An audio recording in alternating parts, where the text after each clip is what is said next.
This piece is a short essay from a collection of short essays that I read in the New Yorker by author John McPhee, and I like them, so here's one of them. From the personal history section of the New Yorker, April 19th, 2021, Tabula Rasa, Volume 2, by John McPhee. Sloop to Gibraltar. I once thought about what happens to some books. I had in mind my own. A grizzly ate one, in a trapper's cabin on a Yukon tributary a couple of 100 miles northeast of Fairbanks, or at least destroyed it, tore it apart, and whole chapters were missing. The book, coming into the country, was in some measure about the grizzly, and the trapper figured prominently in it too. I sent him another copy with an inscription noting that I was glad he had not been in the cabin when the bear broke in. Another trapper in a neighboring drainage fell out of his canoe in high water and drowned. His inscribed copy of the same book ended up on Amazon.com. A dozen books inscribed privately across 15 years to my editor Robert Bingham ended up in the same public receptacle. Bob Bingham died young of brain cancer, and his books were bought by a dealer. Tough to tender, green to purple, write what you will in a private inscription. It will end up on Amazon. To my mother and father, without whom, $19.50.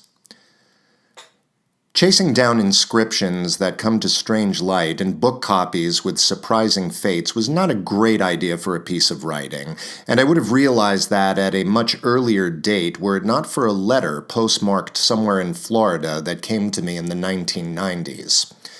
I have lost it somehow, and can't remember the name of the young man who wrote to me, or of his mother, or of his crewmen, but I will never forget the story he told me. Somebody in Switzerland had bought a sloop in Florida. The guy who wrote the letter had been hired to sail the sloop across the Atlantic and deliver it in Gibraltar. With a friend as crewman, he was ready to cast off from Fort Lauderdale when his mother came to say goodbye.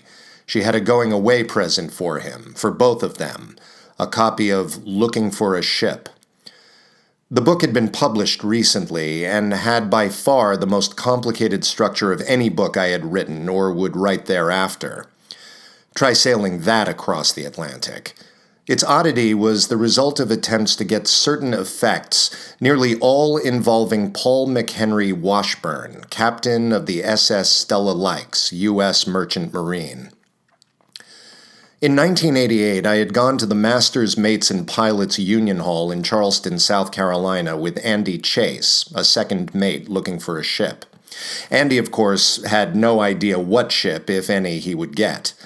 If a job arose, we meant to ask the shipping company if I could go along, as a pack, person in addition to crew, for the purpose of writing about the Merchant Marine, and that was a long shot too.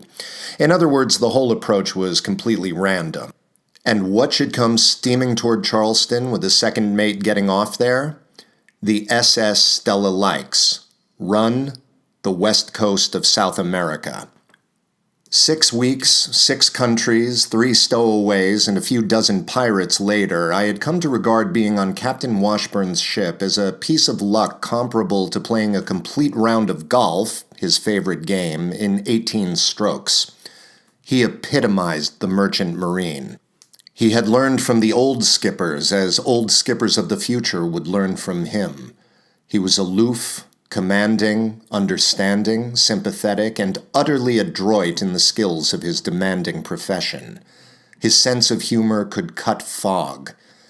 About some topics he was confessedly vitriolic, but from the engine room to the bridge, the ship was running on respect for him. In the book that I later wrote is this passage.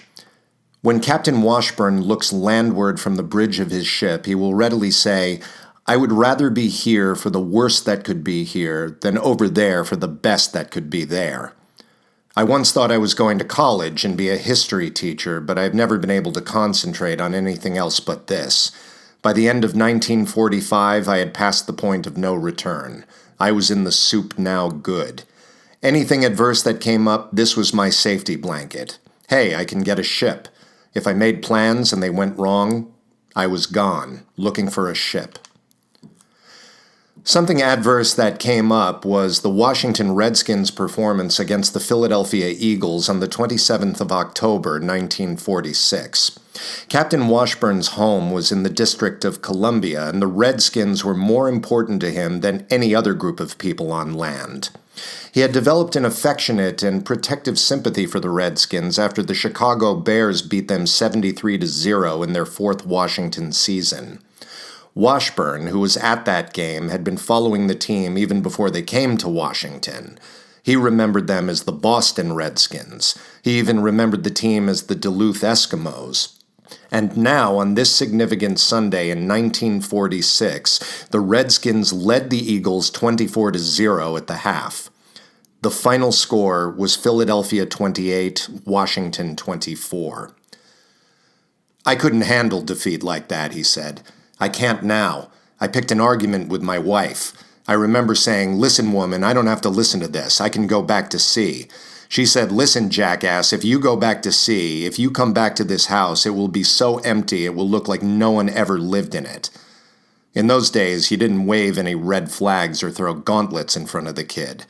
November 7th, I was fireman and water tender on a ship out of Baltimore leaving for Poland.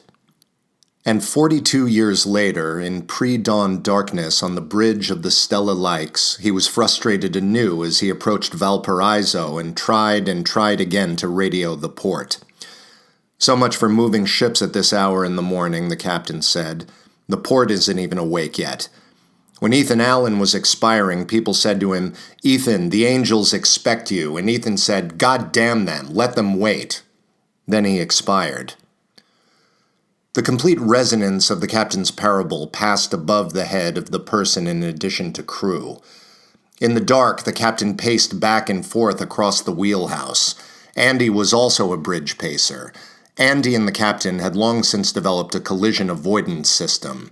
"I don't stay in one place," the captain said. "I never did. I don't stay in one place even when I'm in one place. Give 'em a moving target."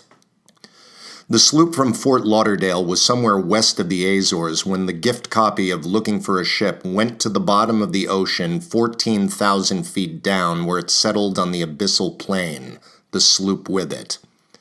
According to the letter from the young skipper, the crossing had gone smoothly for something like 2,500 miles, and he and his crewmen had read the book. Then a great storm arose, mountainous seas, and the sloop was destroyed. It had a Zodiac raft, and the two young men escaped on it. They had also been able to send out an SOS. For some time they clung to the raft, and then miraculously a merchant ship appeared through the stinging rain and came over the raging seas to rescue them.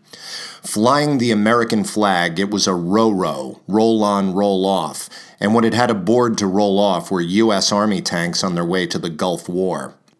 At that time, about 23,600 merchant ships were on the world's oceans, while the size of the U.S. merchant fleet was down to 600 and dropping. Of those 23,000 ships, this one was closest to the sunken sloop. The skipper of the ro-ro was waiting for the two men as they were hauled up the side and through a bunker port. "Welcome aboard, guys. This is Captain Washburn." When they neared Gibraltar, there was no way he was going to let them off. To dock in Gibraltar would have cost him $5,000. He had been talking to them non-stop since he picked them up, and he went on talking to them as the ro-ro went through the Mediterranean. Without a doubt, they heard at least 3 times about each of the old skippers with whom Washburn had sailed when he was young, and on whose seamanship he had modeled his own. Leadline Dunn, Terrible Terry Harmon, Dirty Shirt George Price, Rebel Frazier, Clean Shirt George Price, Herbert P. High Pressure Irwin. Captain Washburn had saved the young men's lives, and now he was talking them to death. He let them off in Port Said.